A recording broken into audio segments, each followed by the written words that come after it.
Tu savais ça? Partie 3. Mobutu préparait ses interviews comme un chef d'orchestre, mais sans jamais lire de texte. Anecdote peu racontée. Avant certaines interviews importantes, Mobutu demandait seulement le thème général, économie, Afrique, relations internationales. Puis il arrivait sans fiche, sans notes, sans prompteur.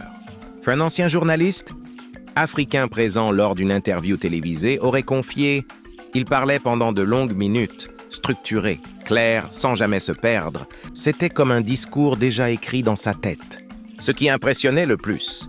Il regardait toujours la caméra droit dans les yeux. Il parlait lentement, avec des pauses maîtrisées. Il utilisait des expressions africaines pour expliquer des sujets complexes. Ah, son secret en interview! Mobutu disait souvent en privé que un chef doit parler pour être compris par le paysan comme par le diplomate. C'est pour cela que ses interviews restaient accessibles, même quand il parlait de géopolitique mondiale ou de souveraineté africaine. Grâce à ce style, Mobutu est devenu l'un des dirigeants africains les plus reconnaissables à la télévision internationale de son époque. Abonne-toi sur Eco Kibas pour d'autres anecdotes africaines qu'on ne raconte jamais.